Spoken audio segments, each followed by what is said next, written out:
placing your hands over your heart is a gentle self-compassion, and it just reconnects you with yourself. It reminds you to love yourself. Maybe throw in a couple mantras when you put your hands over your heart. But again, you're emotionally drained, and what we're needing in that moment is love. We need self-kindness. So watch the self-talk and say some kind things to yourself. That's a reminder. Remind yourself that you are just loved. And I tell myself, I am so loved. I am okay. I am doing the best I can, but it's time to recharge emotionally. If you're tired of that surface level self-help, welcome to the Hustle for Happiness family, the podcast that challenges you. We're cutting through the fluff, we're breaking patterns, and we're shifting the way you see yourself and your life. Because let's be honest, growth isn't optional. It's so necessary. I'm Courtney Brooke, your host, certified life coach, life bestie. Thank you for showing up for you. Now, let's get into it.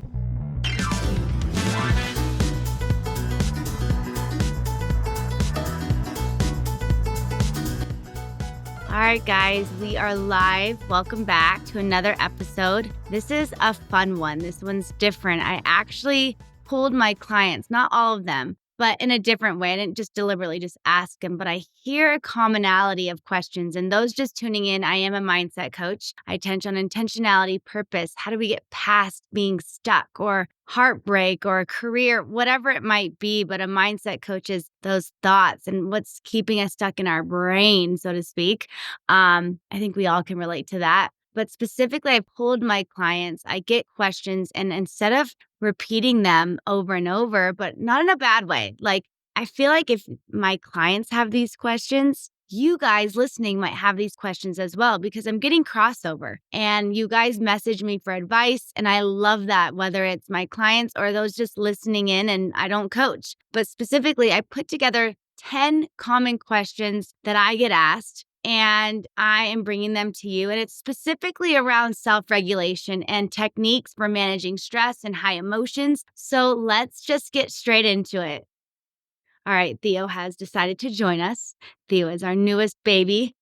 Hang on.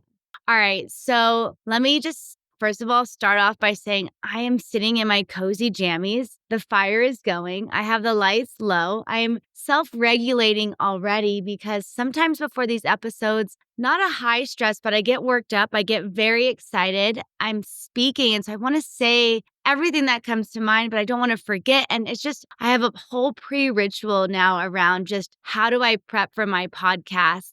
And right now I'm sitting on my couch. I wanted to relax. I didn't want to be stressed. And I said, what would create less pressure, less emotion, more relaxation, and less thinking? Because let's be honest, stress has a lot to do with how much we think and how much our emotions are flowing. And side note, if you guys hear Theo bark or him snore, he's sitting right next to me. And if you're watching on YouTube, look how cute he is. All right, so if you guys hear him, just know that that's little Theo snoring away. But if there's one thing I want you to know about self-regulation, it's something not to save when things get bad, not to save the self-regulation when you're at your wit's end, having your mental bees, your mentee bees, your mental breakdowns, your anxiety attacks, or you're war dialing your therapist or war dialing me or looking for your antidepressants. This is something that we can do to create little moments of calmness, peace, and comfort throughout your day. So it doesn't get to that point, but you can start to notice and be prepared for whenever it does come up. You know, we often wait till that last moment. You're like, wait, now it's not even manageable. So this also is a great episode as we go through these different questions that I get asked. What awareness? How can you bring this into your daily life? And wow, this might apply to you more than you thought. And it's easier than you thought. And I want to remind you, this is about keeping it simple. These are things we can do sitting in our car, sitting right now, taking home with you. So save this episode. I highly encourage you to save this episode, not only when you're highly stressed or highly emotional, but just to have as in your toolkit to send to a friend that you know, hey, you're stressed. Listen to this episode, because these are my mindset shifts. These are my tools, science-based. They work for my clients, like they work for other people. And so have this in your back pocket, not just for yourself, but for a friend or a family member that might be creeping in on that stress meter and it's going high. we're here to help our friends out too. We are family. All right. So again, today I'm just answering questions about stress and self-regulation, sharing simple, relatable techniques that anyone can use. And they aren't your typical techniques. I want to say that. They're not normal. They're not the 5, 4, 3, 2, 1 breathing. These are things that I actually use. You don't need to look on ChatGPT and, oh, you see breath work, you see meditation. I don't use those two words at all. I believe in breath work, but I also believe that there are so many tools and these are quick, these are creative, and they're backed by what's worked for me, what's worked for others. So let's get cozy and let's get into it. All right, question 1. How can I calm down when I feel anxious and in the moment? And I'm reading off my computer screen if you're watching live. I can't remember all 10 questions, but okay. So how do I calm down when I feel anxious and in the moment? You know, when anxiety hits, you're going to need something calming and distracting. Just remember that, like something logical, something simple. And so one simple thing is just simply counting down from 100 and solely focusing on each number, 100, 99, maybe the shape, look at the number in your head. But if you can, say it out loud too. Count down out loud from 100 all the way down to 0. Try it. You know, this might sound like, wow, this is so simple, but it actually is so simple. Again, the idea is keeping it simple and trying and doing something new. A lot of people also find comfort in just grounding themselves physically, like holding a warm cup of tea or your coffee or even a weighted blanket. My personal favorite is grabbing Theo recently because he's new to our family. We just got him over Christmas or a weighted blanket. You can put your dog on your chest. You can put your cat. You can put a nice warm blanket. You can put a blanket in the dryer. But when you're feeling in that anxious moment, you want to stop those racing thoughts. And so why does this work? It really just forces your brain to focus on something logical instead of spiraling and not being in the present moment and so many thoughts wheeling into your brain. If you think about it, counting down, grabbing that blanket, again, we're creating little rituals for ourselves. So when you start to notice this in yourself, this is your sign. Again, we're trying to break those racing thoughts. And my favorite thing is simply grabbing my dog and putting him on my chest or a blanket. I love a weighted blanket. If you want, I can link my favorite blanket. I have it for James too. When he was super stressed, that weight is super soothing and it does something and it creates something for the mind and it tells your brain, hey, I'm safe and I'm okay. And we get in our heads. We got to pull ourselves out. So find what that is. Again, it's simple. All right, question 2. What's something quick I can do when I feel overwhelmed? You know, when I'm overwhelmed, I instantly think of water. We got a cold plunge and it works so well. Cold water therapy, if you don't have a cold plunge, go grab a bowl of ice and water and put your hands in it and your feet and rotate those back and forth. I remember I had a client that was at my wit's end and they had an emergency session. And unfortunately, that's when it was too far. But I literally said to her, grab your ice water now and do 30 seconds on your hands, 30 seconds on your feet and call me back. Different person. I'm not kidding you, different person. And it works and it helps you feel more in control. And what really works about this, even if you take a cold shower or say you're in your office, say you're at the office and you don't have access to ice, you don't have access to anything like a shower or a plunge, go to the bathroom and put water on your face, water on your neck if you can, wash your arms if you don't want to, if you have makeup on. But that sensory response is so good. That cold sensation interrupts the stress response and helps regulate your nervous system. It's crazy, but please try it. I'm curious to see what it does for you. It works like magic. All right, so how do I stop procrastinating when I feel paralyzed by stress? Ooh, yeah. This one I get a lot. A lot of people book their calls on Fridays at the end of their week, and boy, is that stress piling up, and we manage it and we work through it. But if you can't get to that call, you know, one thing that I personally do, because I remember when Olivia was sick back in January, and we were told that she wasn't going to walk. And that's hard news. She's my first dog. I've never had a dog before in my life. I didn't grow up with pets. I had cats, but I never had a dog. And she was my first. And she is my first. She's not passed. She's still with us. But I couldn't focus. I had to do recordings. I had coaching clients. I had my women's group that I hosted. And I couldn't focus. And I was super restless and I had work to get done. But the overwhelmment of Olivia's health was causing me to procrastinate. And I felt paralyzed because my to-do list was so big and I had so much to do. And all I could focus on was my dog. And so for me, like that's the first textbook sign is I do everything but what I need to do. So when I notice that within myself, I go, I'm stressed. Okay, I'm procrastinating because what I normally would do is I do my work. So I call myself out. And so for me, I have this productivity timer. I'll link it below. I love it. Don't use your phone because you get distracted.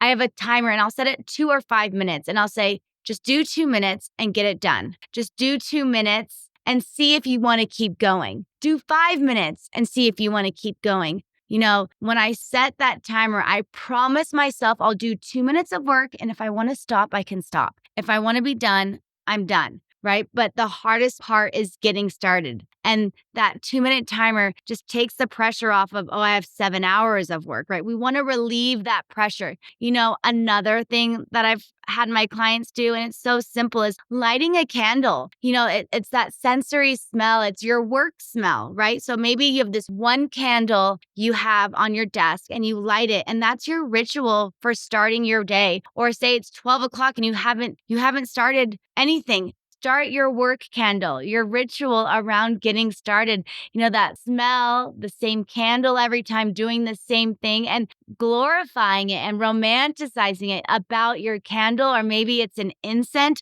or maybe you open your blinds and it's the light that triggers your sensory nervous system. I don't know what it is, but have fun with it. But you're signaling to your brain that it's time to get into work mode. That's really what we're doing here. If we simplified it, is work mode and the candle or incense, whatever it is, it's that timer or creating that ritual, but it just nudges you. It gives you that little push, right? Like a mini trainer, so to speak. But again, without pressure, it's a little nudge for action, no pressure. And what it really does is we all know how hard it is to get started. But once you get started, your brain often goes, you know what? I'm already here. I might as well keep going, or I might as well finish. And so that's like the science behind it is, I'm already working. Okay, maybe I'll do a couple minutes more. And it's just getting started. So try those tips. Okay, keep this going. All right, what's an easy way to deal with anger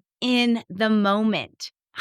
Anger is a good one because like when I get angry, I get angry. And it's not like I'm raging or getting mad. I just feel hot and flustered and everything pisses me off, you know? Like I don't know how to explain it, but it's like when I'm angry, I'm like, gosh, I need to kick this. And so for me, and if you're my client, you know this. By the way, self-regulating, just so you guys know, is also when I use in coaching, grounding. How do I get myself grounded? The emotion is overwhelming me, the feeling I have. And so self-regulating is another way to say, how do I get myself grounded? And so when you're in those stressful, overwhelming, having uncomfortable conversations, those emotions rise. And so these are just tools to get grounded throughout your day because life is going to happen throughout your day. And we can't run from that. And if you run from hard conversations, this is a great podcast episode for you because we don't have to run anymore. We have the tools right here in this episode to help ourselves move through the day without these heightened emotions and feelings and not being fulfilled. And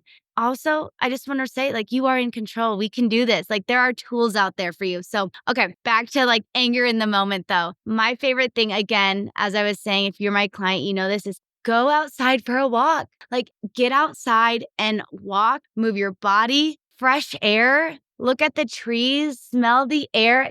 It's amazing. And if you have time, go to the front porch and back, right?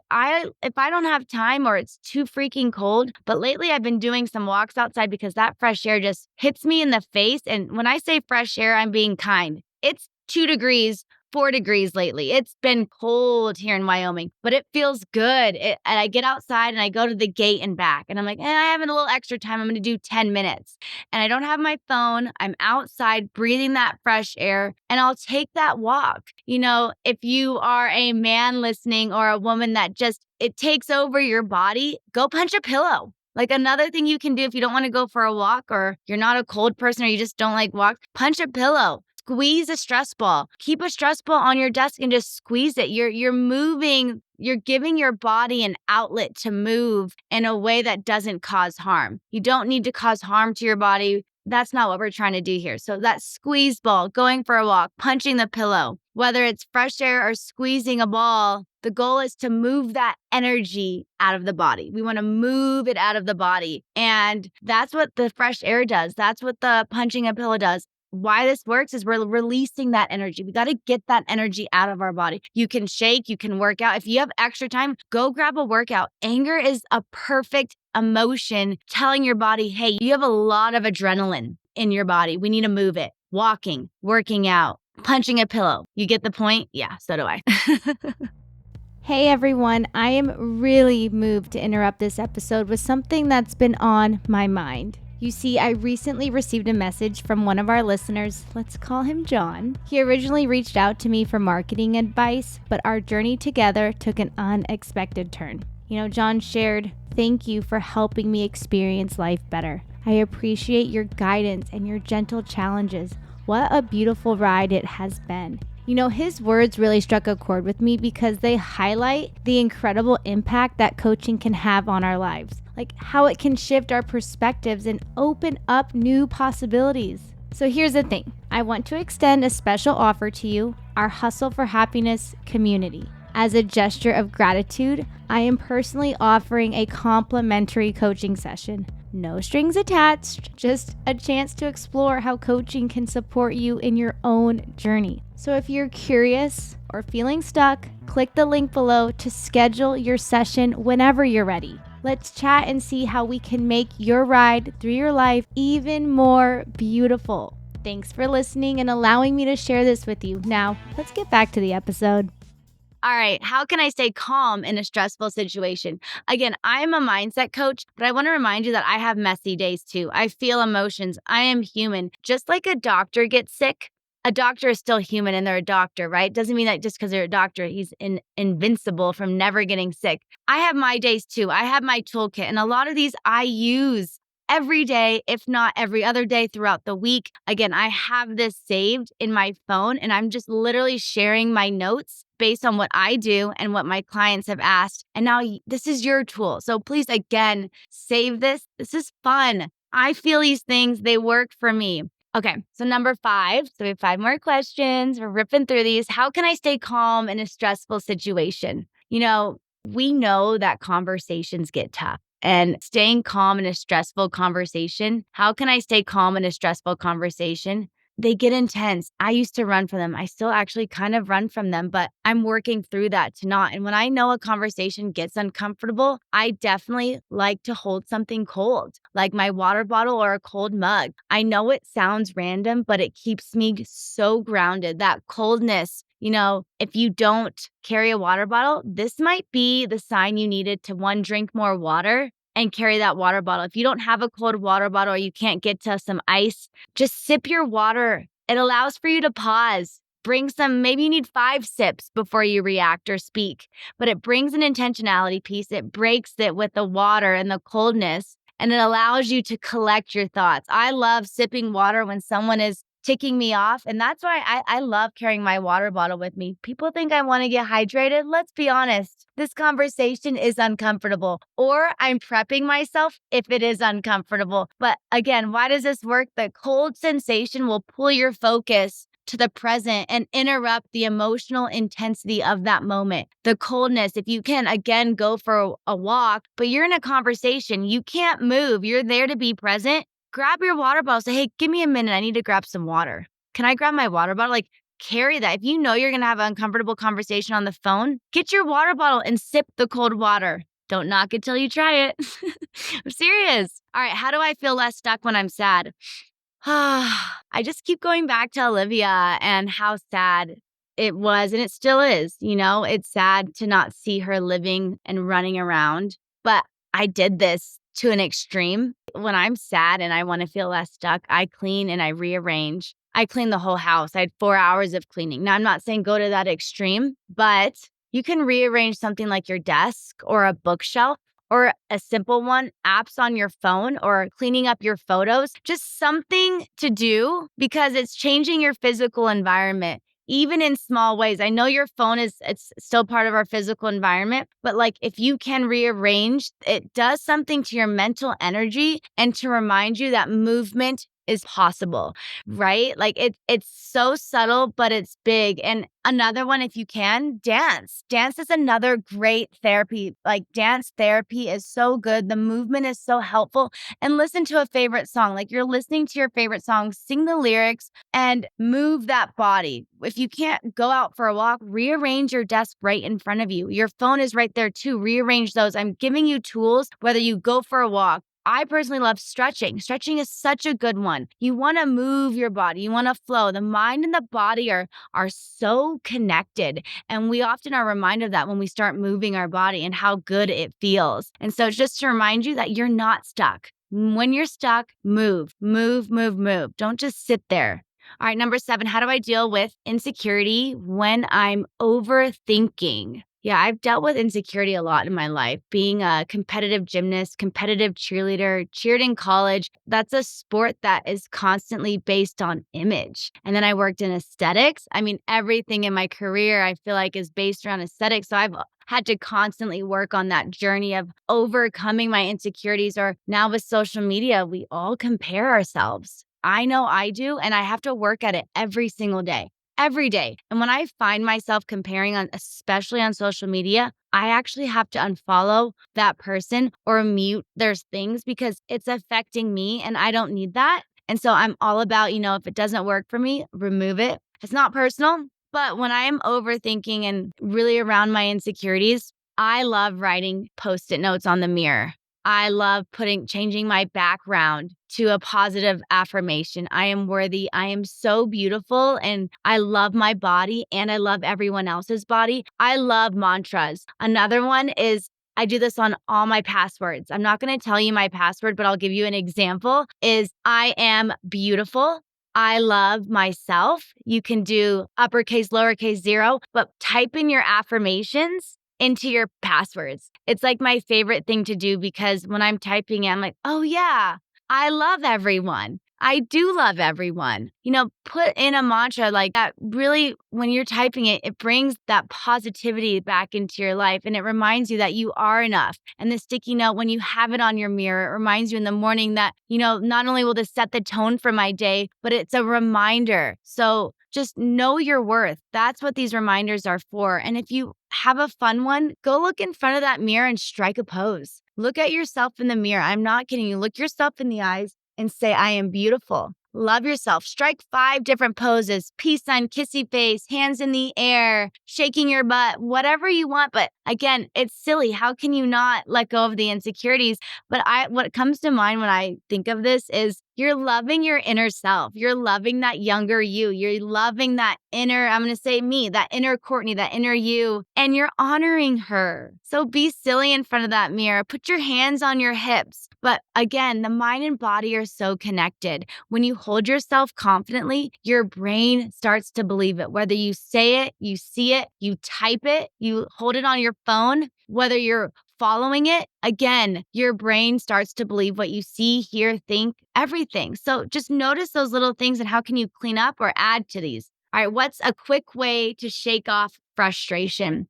This is one of my favorite things because I find that when I overload myself or I've just been on the go, like I've been traveling a lot, is I just get frustrated. And I'm okay with it. But when I start to notice it, I pull out my frustration playlist. It's 3 songs and I change it out, but I've added to it since then. But it started with just 3 songs. And that's what you can do is start with 3 songs, 2 songs, but your list is going to grow. So eventually you're going to pick 2 songs, but hum to your favorite songs. I'm serious. It works so well. You can do this in the car. You can put your ear pods on. You can do it while you're working out. We all have our favorite songs in our head. If you can't play it, at least hum it or go to your playlist and go, I know that song. And then just hum it. And if you can, do it out loud, like, like that humming is going to trigger the vagus nerve. And that's why it works. We got to trigger that vagus nerve. We got to calm your nervous system. And being silly, of course, doesn't it break tension? Like singing your favorite song. If you have kids, and you have bubbles close by. Blowing bubbles is another great one. You're breathing deeply. It's playful. It's kind, right? It forces you to just check in and lighten your mood. It forces you to breathe. Frustration thrives on intensity. And the point of this one is to break that intensity, break that seriousness, and be lighthearted. It can really shift your state. So triggering that vagus nerve, the humming, the blowing bubbles, you can even sing, right? Another one is if you don't want to do anything musically, I love just doing a loud breath out loud. Like we're sitting in our car, you just breathe in, you go, ah, like out loud. Do it 5 times, do it 10 times, but hear yourself, and that'll trigger your vagus nerve too, actually. Fun fact. All right, how do I calm my mind before bed if I'm overthinking? I've lately been experiencing this. This practice is like super hard for, like not hard, but like it's ingrained right now in me. And one of my favorite things is stretching. I love to stretch right before bed. I like to relax my body. Another one is these nighttime meditations. I will get my lavender scent. So you can also just grab a lavender scent, you guys, and spray it on your pillow. That anchors you in the present moment because you're smelling the lavender. You can have a lavender candle, but you're smelling that present moment, and it's distracting you from those racing thoughts. But when you spray it, then pick an activity. I usually decide between meditating, reading my book, stretching, or a combination, or even all 3. But start with just spraying and smelling that lavender. It instantly relaxes you. I mean, think about it. When you go to the spa, like every time I go to the spa, I always ask for eucalyptus or lavender. Hands down, like no other scent. And if you do another scent, I'm curious what you choose. But hands down, spa, massage, lavender all day. So create that peaceful, no pressure environment. Start calming yourself down. Turn the lights down. Get off your cell phone. Seriously, get off your cell phone. That's a huge one. I love reading my book out of a physical book. That really helps me. And then the nighttime meditation is just, it kind of just sets the tone to just wind down. And that's usually what I will do before I read, just to calm, just instantly zap me. And it helps. And then I'll go into stretching or something, but pick and choose, see what works for you. Again, it's not the same for everyone. Keep it simple. We don't overcomplicate it. Again, the idea is to calm your mind before bed, not work it up. And that also goes to show if you're watching Netflix and you're reading a book, make sure they're not crazy suspenseful or crazy dramatic and heightening you and causing your breathing to change. And then it's already hard for you to wind down, and it's 11 o'clock at night. Like, it's very cyclical. What you watch and put into your brain goes hand in hand on how overwhelmed and how well you sleep. So do calming things, maybe watching a nice documentary, or if you can, just get off screens. That's a first start. Just lay in bed with a candle on. Maybe not if you fall asleep because you don't want your house to burn down, but create an ambiance, get relaxed, have fun with it. But I just wanted to drop that little bomb in. What you watch and what you read go into your brain, and it can affect you. All right, last question. What's something easy I can do when I feel emotionally drained? A lot of my clients book their calls on Fridays, and this is a question I get asked. And I love it. And I'm bringing it to you guys. But I love music therapy. I love a comfort playlist full of songs that make me feel safe and loved, right? Again, when you're feeling emotionally drained, you need that comfort. You need that hug, so to speak. And it's a way to just recharge yourself emotionally. So again, start creating these playlists. I have like 50 playlists. I have a wind down playlist. I have a just chill. I have a cold plunge playlist. I have a sauna playlist. I have a workout. I have a frustration playlist. I have different playlists that allow me to just set my ritual. Again, set the tone. You might start with one song and grow it. You might start with different 50 playlists like me. But again, recharging yourself emotionally is what music therapy does, and it reframes it. But again, we're trying to refill our emotional tank. Again, listen to the question she asked, emotionally drained. So we got to fill you up. We got to fill that up. And a simple one that also works is just putting your hands over your heart, not over your shirt. Like, if you can, put it on your skin and feel the heat. I'm serious. That simple gesture is a reminder. Not only do you feel the warmth, but it's kind, it's sweet, it's loving. And the warmth is soothing. So placing your hands over your heart is a gentle self-compassion, and it just reconnects you with yourself. It reminds you to love yourself. Maybe throw in a couple mantras when you put your hands over your heart. But again, you're emotionally drained, and what we're needing in that moment is love. We need self-kindness. So watch the self-talk and say some kind things to yourself. That's a reminder. Remind yourself that you are just loved. And I tell myself, I am so loved. I am okay. I am doing the best I can, but it's time to recharge emotionally. And that playlist and the hands over your heart, singing your favorite songs, I mean, come on, perfect combo.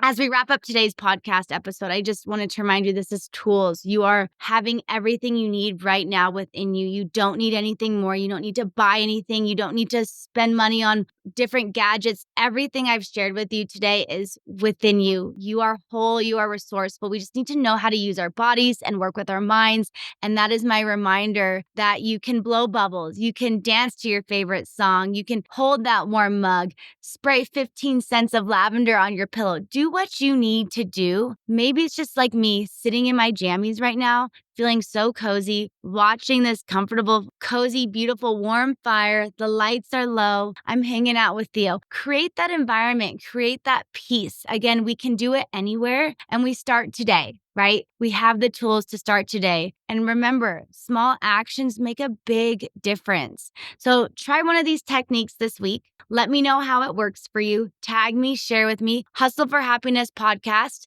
and we'll connect. I'd love to hear your stories. Thank you guys so much. And until next time, keep hustling for happiness and stay present. Love you guys.